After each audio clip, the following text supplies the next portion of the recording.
one. Hey there. Welcome to Live in the Salon with Benita and Rita. And I am Rita. And today is my segment without my friend Benita, but I have another friend that I cannot wait for you all to meet. Her name is Miss Daphne Reid, and she's just this amazing woman that you all are going to learn about today. But this is going to be less of an interview and more of a conversation with the two of us, because we are proud to say that we are both over 75. You betcha. Yeah.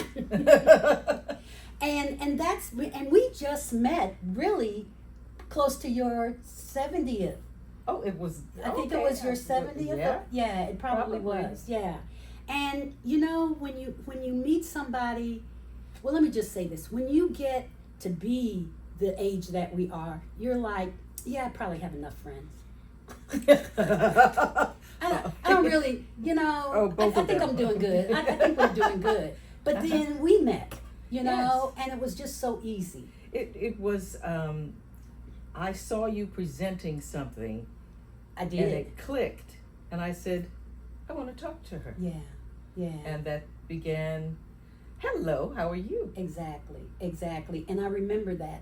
And that's what I love about when we talk about living from the inside out, the spirits connect. Yes. You know, that's what happens. That's when you know you have a genuine friend.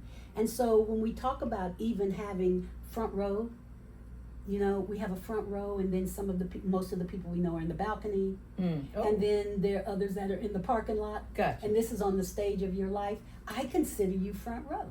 I consider you front row. Thank you. you. You're one of my very tightest, most accessible friends. Most accessible. And you are my ride or die. All right, let's go. Yeah, let's get started. So, what I've done, everybody, is to break this up, as you know, into 3 sectors. And so the first sector is really about growing up, you know, when we were a lot younger. And it's going to try to figure out how did we get to where we are today.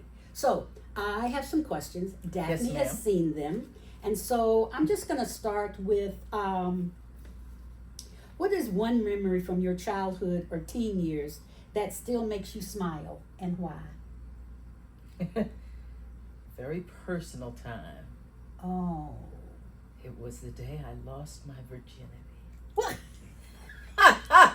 You ready for this conversation? Oh, yeah, I'm ready. I am so ready. Let me tell you, because look, I was going to say Christmas Day, but you do better. You do better. Go ahead. And I had held out for a long time till my senior year in high school, and I was getting ready to go to college, and I said, oh, what the hell, let's lose this. Yeah. And went to my boyfriend's grandmother's house, and was underwhelmed. And I is came that all home. there is? I came home and I walked in the door. Now, my mother and I were more like sisters than mother and daughter. Right. I walked in the door, and she looked at me, and she said, so you finally gave it up? I'm going, what? Wow, Daphne.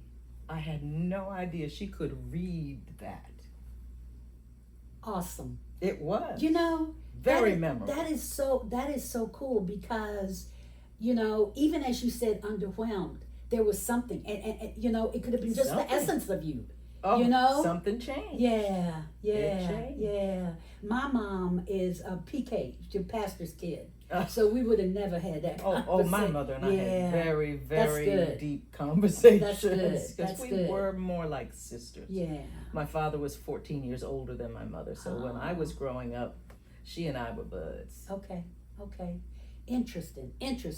Let's do another one. Okay. How did society's expectations of women influence the choices you made in your 20s and your 30s? When I went away to college, the societal expectations were that I was going to be a teacher or some professional, a nurse, some kind of no, not a nurse. We didn't go into the medical field in my house, but a teacher or somebody like that. And when I got to college and realized I did not want to do that, and was able to step outside my societal norms and say, I like art and I want to pursue a degree in interior design and architecture. And it was from my childhood. I played with Lincoln logs. I loved building things. I loved drafting in high school and just doing all the fine details of the creation of something. And I said, that's and what you I had done want that. to do. When did you start doing that? Which part? The whole creativity, the architectural. I was always creative. I Okay. mean, I grew up in a household. My cousin lived with us. Another cousin lived with us. My mother was a seamstress. Where'd you live? In Manhattan. Okay. Manhattan, as they say. Manhattan. Okay. In the projects. Okay. And my mother was very talented seamstress, and I started sewing when I was probably about 8 or 9 years old on a regular sewing machine. Yeah. I mean, I've run the needle through my finger a couple of times, but I kept going, and I loved creating things, and I was taught how to embroider and how to knit and how to crochet. All by your mom? My mother, my cousins. I had a cousin who did crafts of all kinds. I remember very, very vividly one Christmas making a 3-dimensional star out of straws. I couldn't do it now if I tried. But she was somebody who could show me how to do that. I remember little things, gifts I got were things that were creative. I had a little palette that had a design on it, and you're supposed to put black rope around the design, then you put stones in it, and you glue the stones, and they were all different colors.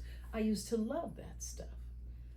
It sounds like, because that to me is who a person is, and for me, I'm thinking you were really young to know who you were even back then, and didn't recognize exactly that I'm because sure I was following societal norms. Right. Yeah. Be a good girl. Yeah. Go to school, get a good education, find a husband, and have a life. And that's what I'm getting ready to say. That's what I'm getting ready to say. So, and I went to school and was not looking for a husband. I mean, I remember the girls would be in the lounge and they would have wedding books, bridal books. And I'm like, yeah, that's not what I'm looking for. Right. Until I met this guy. Yeah. And then? Yeah. And then I wanted to be his wife. I never thought about the marriage as much as I really wanted to be. Yeah, I wanted to be his wife. I was fine with carrying his name, because it made sense. And then I wanted to be a social worker, because that's what you did. Yeah. And I followed like I thought I was supposed to. And then you have the 1.5 and then 2 kids, and I only did 1. Yeah, but it just it seemed right. It was seemed right. It seemed like the progression. I was following the right path. Exactly. It seemed right until it didn't. Hello.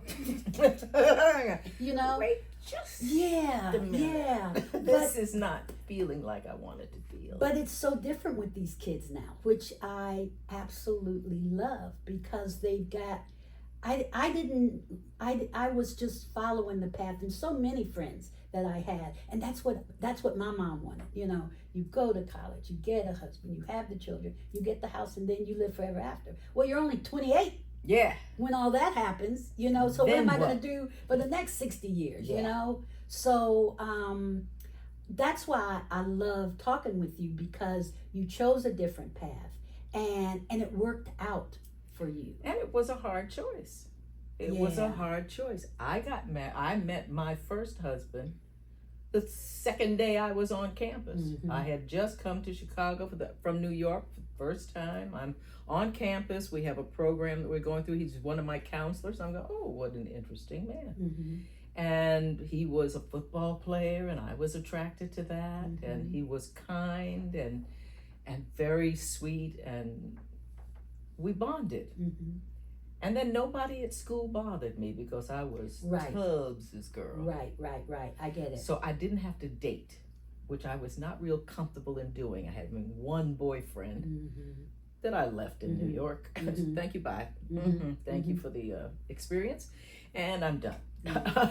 And I met him, and 2.5 years later, we married. Before you graduated? Before I graduated, Yeah. my junior year. Yeah, I got married December of my senior year, and then we had exams, because exams were when you came back. So no honeymoon, because I didn't get a honeymoon. We were working on that. Yeah. So did you guys move? Obviously, you moved in together your junior year. We got married, and I was Okay. living off campus, Okay.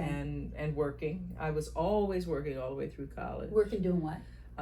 Mostly modeling. Mm-hmm. I had, Tell me how you got there. How you got into that? Junior high school. Mm-hmm. I had an English teacher who,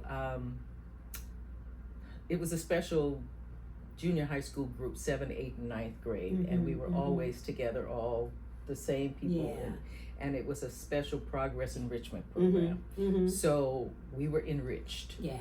And I was, I guess, one of his students who was creative, and he knew that I was creative, and he respected me, and we all had such a good time.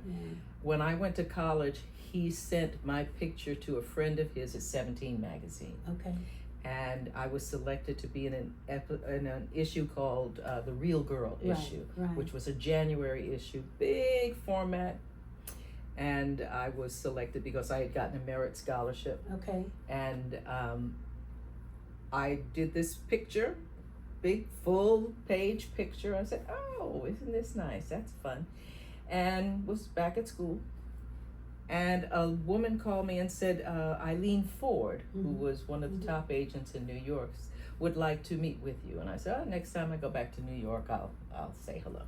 I went into her office, and she looked at me and the picture, the 17 picture, and she said, okay. And she pinched my little arm. She said, okay, lose about 5 pounds, and then I want to sign you up to and here's Amy Green. She's going to be taking care of you while. That's how my career started. Wow. It was on a whim. Wow. And Miss Green just took over. I would be at school. She said, can you get to New York tomorrow? I said, yeah, sure. And you used to be able to fly from Chicago to New York for $25 round trip on a student fare on United. All right now, so you could do that. I was back and forth and smiling for $50 an hour. Daphne, what was the biggest risk you took back then? To step forward, just to. Did you feel like it was a risk? Not at all. Okay. It was what you do next. Yeah. I live my life following the paths that open up to me, and I try to take advantage of the light that's at the end of that path, or some kind of signal that says, oh, go this way. And it may not be the way most folks would go, but I know that I'll learn something if I go down that path. It may not be the path that I need to go to get to here, but it's a path, and I'll learn something. And I love that, because my path was really divorcing. Yeah, that was different for me, and they weren't doing it back then. Not like back in the early '80s like they do now, and so it was difficult. It was difficult for everybody but me, because I knew it was the right thing. Same thing. Yeah. I was odd because I not only divorced, but I left my son with my husband. Yeah. And that was not done. Yeah. Even But it was better. The judge said, hey, dude, why aren't you filing for child support from this woman? She's making more than you. And I said, who are you? Leave this alone. We're going to stop for a minute. Okay. We're going to stop for a minute. We will be right back, and we're going to talk about where we are now. Oh, dear. Okay, so stay with us. We'll be right back. Wow. One. Hey, welcome back. I'm Rita, and we are live in the salon with Bonita and Rita, and I happen to be with Daphne Reid. And I hope you love that first segment, because we were just kind of sharing where we were and how we are in the place that we are now. So the first thing I want to ask you about is the Fresh Prince. Tell me about that. I want to hear about that. My husband, Tim Reid, now, and I had done. Oh, we did leave the other husband. Yeah. We're Okay. gone. That was Bye. the Yeah. first segment. Okay, got it. Yeah. Yeah. And I moved out to LA. Uh-huh. Married Tim Reed a couple of years later. Mm-hmm. We had done a lot of television shows together. Mhm. I was on WKRP in Cincinnati with him a couple of episodes, and I was in Simon and Simon, which is next. And then he developed a show called Frank's Place, and I Right. played on that show. Right. And then that got canceled, and we got another show called Snoops, and I was on that show. And then by the middle of Snoops, we were exhausted. So we bought a farm in Virginia. Right. And said we're Sure going did. to chill out from LA for a while. And Why Virginia? because he's from Norfolk. Oh, that's right. And Norfolk State. Yeah. Yeah. Right. And Governor Wilder was running for governor, and we Right. were supporting him, and said if Governor Wilder could get elected in Virginia, Virginia's changed enough for us to live there. Okay, good. So we moved back to Virginia, but before we left LA, my agent called, said, so I have an audition for you Mm-hmm. for a half-hour sitcom with a rap star. And I said, no thank you. Yeah. And I went on to the farm. Right. Right. That fall, watching television, saw this cute little show called The Fresh Prince of Bel-Air, and I said, oh, that's the rap star. That's a cute Oops. show. Oops. Oh well, missed that one. Yeah. Yeah. But sitting around, doing other things, developing a product for McCall's Patterns, and doing a whole lot of other things, I got a call at the farm, said, we are auditioning for the role of Aunt Vivian on The Fresh Prince of Bel-Air. I said, I'll be there. And I went to LA, and 2 weeks and 5 auditions later, Wow. they called me and said, you got the role. I cried. I was so happy. Oh. Because I had fallen in love with James Avery. Yeah. And Yeah. he was just such a wonderful guy. Oh, bless his heart. So I got to the set, and they knew that I had been on television Mhm, before. They mhm. respected my work Mm-hmm. and treated me like I had been there the whole time. That's good. It was That's lovely, good. and it still is. It's It- still yeah. family. What was the best part of that show? Because you've done, like you say, you've done a lot. What was it about that show? Watching someone like Will Smith work at 150%. I had never seen anybody work that hard and be so good at it, and also be smart and wise and know how to make business decisions, and sit and listen to elders like James and I talk about life, talk about existential things, talk about philosophy. And he was very engaged. I said, this is a very smart young I man. think so too. Plus all the 5 of us, 6 of us, Mm-hmm. were like family. We really were like, and still are like family. We check on each other all the time. That's good. We've been to weddings and funerals, and James Avery's and he and his wife and Tim and I used to travel together while we were on doing Wow. Fresh Prince. And after that, and we go to weddings in London and just have a Yeah. wonderful time Yeah. together. And when he died, it affected me as if I had been married to the man. But his wife and I are still very, very close friends, and we Good. just took a cruise together with Did a bunch you? of other people. So Good. yeah, she's a sweetheart. That's so good. You know, it's just so interesting how there's so many people who don't know our Black community. Correct. That's probably the only way I can say it. That we do so many things that people don't think we do, and we also have such an amazing time. And I Yes. feel like with us, when you meet somebody and they connect, then it's just the best thing in the world. Yeah, You know, it is. It really it is the best thing. So talk to me about a fulfilling day now, currently. Today, a fulfilling day is getting something done. Like what? Like what? I have so many things that I have to do, and I try to prioritize them. Mm-hmm. And getting any 1 or 2 of them done is a great day for me. It makes me very happy. But also that what makes me happy is a day that I set aside to create.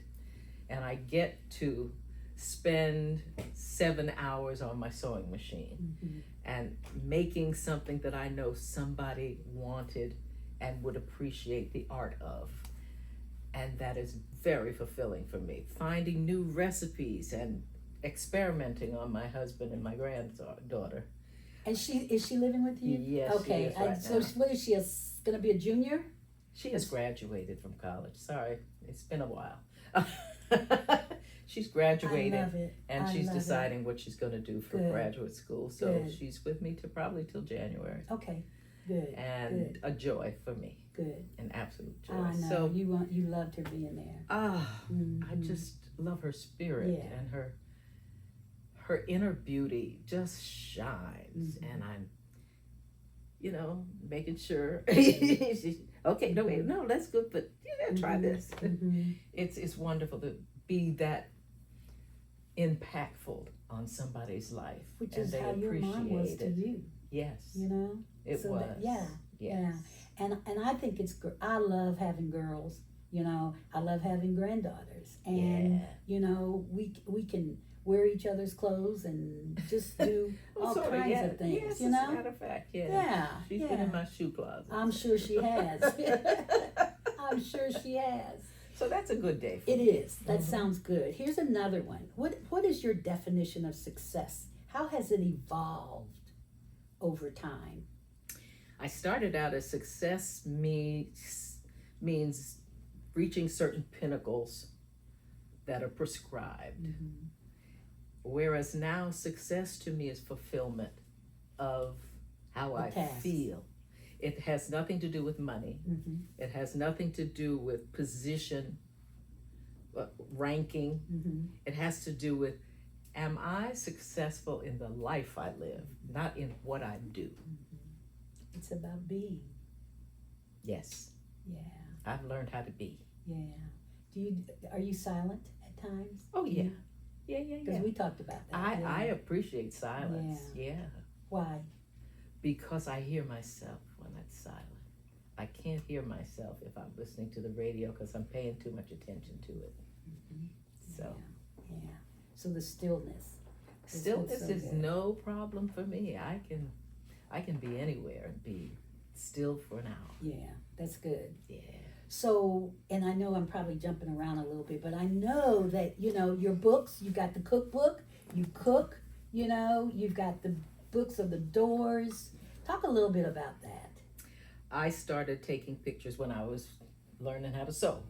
My daddy was a photographer, an amateur photographer, but he just always took pictures of us. I have, thank God, all of the slides and pictures that he took of us when we were growing up. Yeah.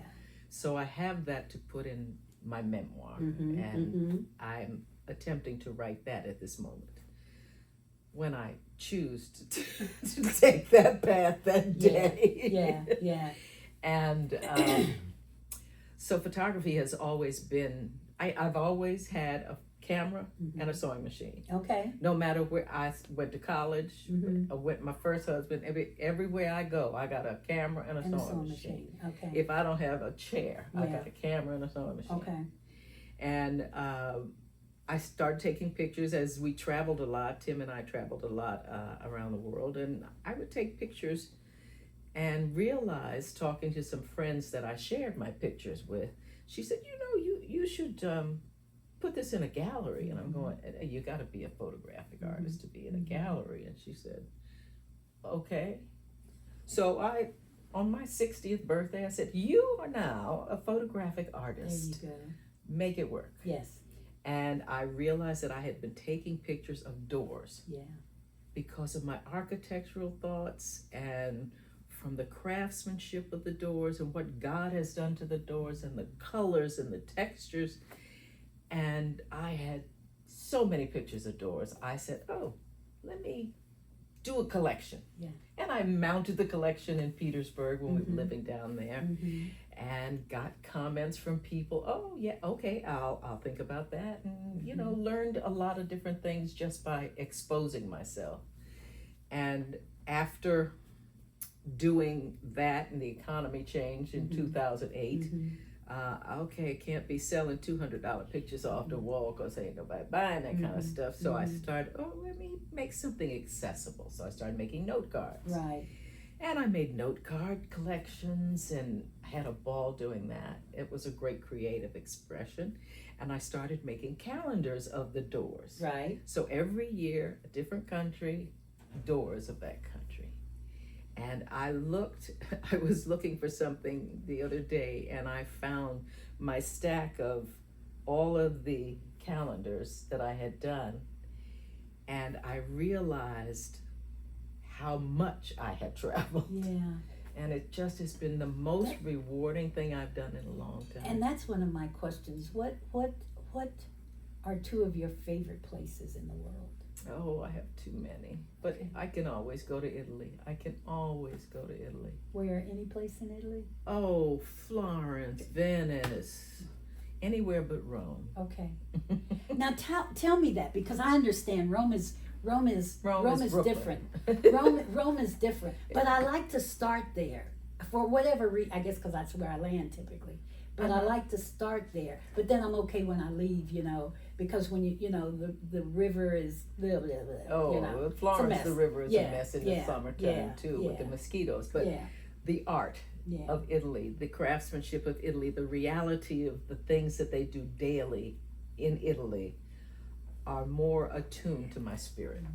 So I love going there. But I also I've been going to Africa now for a couple of years. Where in Africa? Well, starting in Cape Town this past year, we went up the west coast of Africa all the way up to Ghana, and I've been up to, stopped at a bunch of different ports, and looking at galleries and looking at art spaces that people create in their neighborhoods. Right. I've had some fabulous tours off the beaten path in Africa. And I really, really am inspired by what people do with nothing. Yeah. Same thing happened when I went to Cuba. Yeah.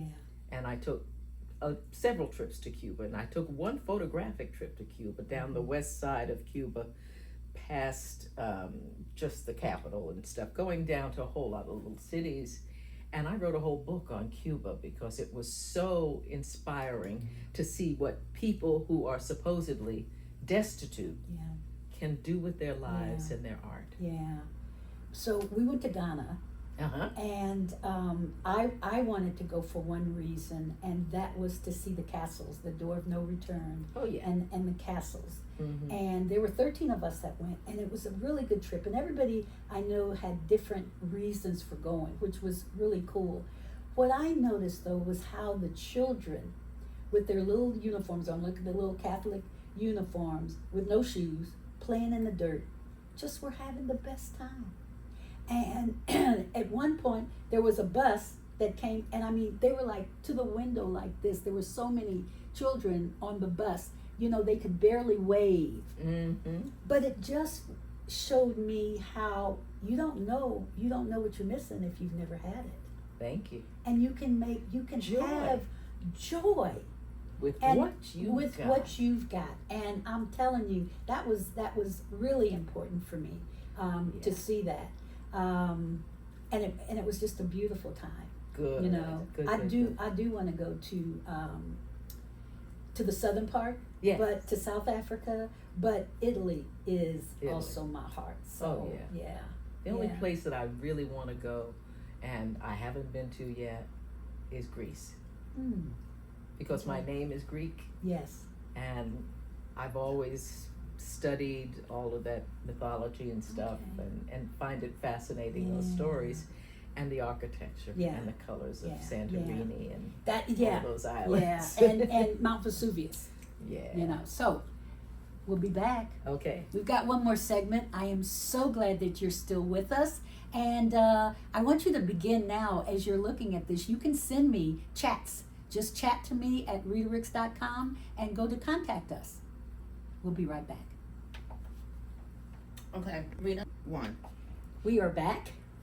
Live in the salon with Bonita and Rita, and I am Rita with Miss Daphne Reid. Daphne. Yes, ma'am. What do you want to do still? at 77. 77. Yeah. I want to live to be 104. Well, that's where I'm going. That's where I'm headed. So we got time. We got plenty of time. We got plenty of time. Yeah. Yes, well, I'm got to write my memoir because I'm starting to forget things. Okay. And I know that I need to do my research on my old papers and things so I can get timelines straight and people Right. straight. Right. But I need to focus on finding the spine that goes through this, what the point of this is, not just, oh, this is Daphne Right. blathering about her life. Right. So I'm still working on that and enjoying the journey for that Yeah. too. But I need to travel some more. Okay. I enjoy the camaraderie of some of the women that I travel with. I enjoy learning new things. I'll be on YouTube learning how to do something Mm-hmm. because I like the idea of staying up to date on what things are doing now and how people are doing them and what the next thing might be. And I'm always looking at the different art from all over the world Mm-hmm. because it inspires me to be able to share my art and get people to pay attention to the details in their life because the journey from A to B is just the journey from A to B. Right. But all along that journey, you gotta pay attention to the details because that's where the richness of the journey is. Have you thought about doing YouTube? I'm not very good at being punctual and doing the same thing all the time. And I get that. You know, I get that. It's too regular for Yeah, me. no. I do understand. But I don't know if, like, every once in a while you just jump on there because you've got something Every once in a fabulous while, to say. yes. My daughter-in-law just sent me a camera and some lights, and she Okay. says, "Now get in the kitchen and show them how to cook." I'm There you going, go. There you go. Maybe. Yeah. Yeah. Somebody come play with me Oh, because I can't do it myself. I've got plenty of folks. I've got plenty I of folks that'll can't be do it more than glad to help. myself. Yeah, I So, get it. If I I get can it. find somebody Yeah. who wants to come play with me, Okay. I'll set up and do it. All right. Okay. That's good. That's good. So, when you think about, this is where I am, evolving faster Constantly. than I ever used to do. You know. Yes. And I don't know if it's because, you know, I don't know what it is, but there is so much still to be done. There is so much still to learn. With your life that you have lived, Yeah, you have an assurance that you can. yeah. So going forward with new things, piece of cake, because you know you can. Right, You don't have to wonder whether right. you And can. and or I not. and I'm not gonna quit. Oh, It's no. you know, so when things get really funky, and they can. Oh yes, they You do. know, then it's like, you know, you got a choice. You can either stay here and just make this work, or you can be a greeter at Walmart. And I don't go to Walmart, so No, I just I can't can't see be a me greeter. being there and saying whatever you're supposed to say when you greet people. Right. So, you know, that kind of puts things in perspective. But it But- gives us something to look forward to. I agree which with. is life Yeah, to me. yeah. But I now see me as a transformation expert from when I first started coaching, you know, back in the day, Yeah. to where I am now is just showing people, you know, let's get rid of all of the barriers so that you can be the person that you want to be. And that's why I wanted you on here today, so that Yes. you can just, you know, you are living. There are a lot of people who aren't living. I They're just understand. surviving. And I want women to know, we right now are giving them permission to go out there, take the risk, make it happen. And I didn't come to this all by myself. You Right. helped me through some things as a coach for me. And I had some realizations there about me. Yeah. And I took hold of those realizations. Daphne, and you called me one day. We weren't even halfway through the time we were supposed to be together. And you called me, you said, I got it. I I got it. And I Mhm. said, what? And you told me, you know, it was just perfect. It was perfect. So I appreciate that. I appreciate Yeah. that. But this whole transformation, I need folks to understand we are transforming whether we understand it or not. And I Daily. would rather be in the front of it. Okay. Yeah. Transform the way you want That's to transform. right. That's right. At this point in our lives, we can take any direction we want. Right. We're not dependent on raising children and getting them in college and doing all that kind of stuff. So you can explore the things that have been tickling at your heart that you've always wanted to do. Yeah. It's time. Yeah. There's no time like today. Yeah. So It's get so something cool done. because I think we're going to live in Italy for a minute. Okay. That's what we should do. Alrighty. We should get a villa. Not in the summer. Okay, yeah. It's too hot. Yeah, I get it. But I feel like, and that's when I don't mind being in Rome because everybody's gone. Everybody's gone. But no, it is hot. It's hot. It's hot. But I'm getting used to it here too. So I get it. But when you start to think about, like when I graduated I'm an Army brat, and when I graduated high school, I graduated from Frankfurt, Germany, and my parents took me to Florence for graduation. And so I remember one day, and we weren't there long, but it was the whole essence that I love. Heartbeat. And my mom and dad went somewhere. They went to some store, and I was just sitting in the plaza, and I said, you know what? I was 18, and I was coming back to the States to go to college, and I had chosen an HBCU to attend. So I was really excited about it, but I knew when I graduated 4 years from then, I was going to come back to Italy, and I was going to marry an Italian. Ooh. I was going to eat spaghetti and drink wine the rest of my life. And the lamb chops. Oh, the lamb chops in Italy are just See? And it took me forever to get back over there. I did not get back over there, but now I've been like 4 times since then. So it's all good. But this is our message to those folks that are listening to us, is to dream and then make it happen. Make it happen. Start planning. Yes. Because I was 70 when I said, I want to go to Ghana. I've been saying that for 20 years. And then I'm like, girl, what you need to go. You need to plan. You need to plan and go. So that's the beauty of our conversations. And whenever we get together, we're talking about where we've been and where we're going next, you know? So with the grandchildren and everything. So when you think of reinventing yourself, that's the evolution. That's evolving. Is there anything in particular, any specific kind of something that you know you're going to do next? I know I'm going to do some other kind of display of my art. Okay. I'm going to either write another book or I love collaborating. I'm collaborating with Stacey Adams now. Yes. And we did one collaboration, and we're talking about doing another one. I like growth, and I know I'm going to grow. I'm going to grow, and I'm going to find another journey to make me joyful.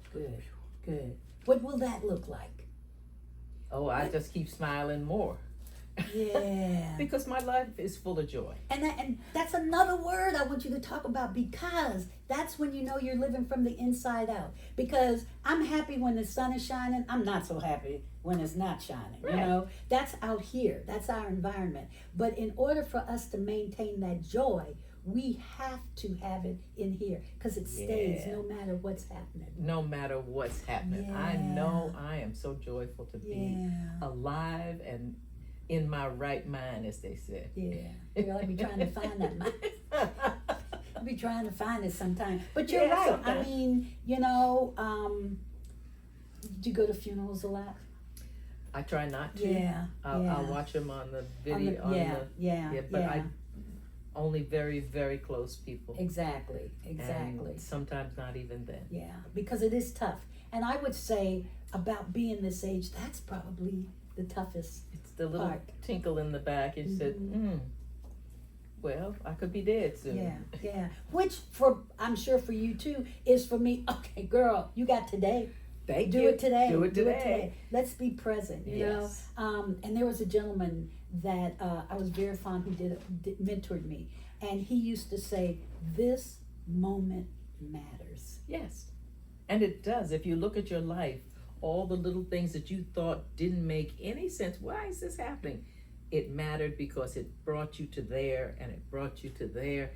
And you never know what little piece of information is going to be just what you need one day. But in order for us to be present, because I mean, in this moment, that comes from living inside as well. Because when you're out here, you know, anybody and everybody can jerk you around, and we spend too much time worrying about yesterday or tomorrow, and we miss this moment. I don't worry about yesterday. Yeah. Well, we can't do anything about it. Thank you. Yeah. I keep telling everybody, if you have any regrets, just put them in a suitcase, set them down, and walk away. That's right. Because it ain't gonna do you no That's good. right. That's Doesn't right. help you. And tomorrow isn't promised. Oh no. So it's just, this is such a good time, and I hope that that's what folks gained from this conversation with us. What legacy are you working on? Teaching my granddaughter independence, joy, and fulfillment. She's got a little taste of me in her. She decided when she graduated from college in May that she wanted to travel, and she planned a trip. She'll be returning tomorrow from 2 weeks in Paris and Switzerland, where she just took off and went. Did she go by herself? She did. Listen, these girls, these young women, let me say that. These young women need to know are doing it is okay to do what you want to do. Yeah. And speaking of the first segment that we did, what society and what her family has prescribed for her to do may not be what she wants to do. Yeah. And I'm trying to encourage her that it's okay to not follow that. Exactly. To follow what you want to do. Because how many women do we know even now who are frustrated because of the choices they made way back then? Yes. You know. And so that's where the regrets come in. And I have 2 granddaughters myself, and I love talking to them. I love sharing with them. And once I share, this is for grandmamas who want to just insist. Once I share what I'm saying, then I let it go, because it's still up to them. I am not trying to change you. I can't prescribe how you should do your life. Exactly. No. But when we're talking, and I've learned that too, you know, because you can't push them. Why? You know. Nobody pushed you. Absolutely. Excellent. So my darling. It has been a delight talking to you again. I love it. I am grateful for your energy. And this is our second time being together, because I've got you on YouTube from probably way 5 or back. 6 or 7 years ago. Yeah. So we'll do this again. Okay. We may bring in some younger folks. We may not. We may just, we'll figure it out. We'll figure it out. So I want to thank everybody who has been with us today, who stayed with us. I really want to hear from you. I promise you I will share with Daphne all of the comments that you make. We are, let me see. Wait. Where are my notes? This is, and I need to tell you, thanks for spending the weekend with us here at Culture Mix Radio, K101 2 Pop. We're here, we're on every Sunday at 1 o'clock. And as you can see, I'm still figuring it out, because we haven't been doing this for a long time. But we've been doing it long enough to know that we're going to keep doing it. Of course you're going to keep doing it. We're going to keep doing it. So thank you so much. I always want to thank Michelle Wilson, who is the owner of Culture Mix. And I want to give my kudos to my girl Angela, who does all of the recording. And she just looks out for me like there is no tomorrow. So again, Miss Daphne Reid. Very nice to be with you, Miss Rita Ricks. We'll talk again. Take care, darling. All right. Everybody, thank you so much. We are speaking to your spirit. Bye-bye. Beautiful.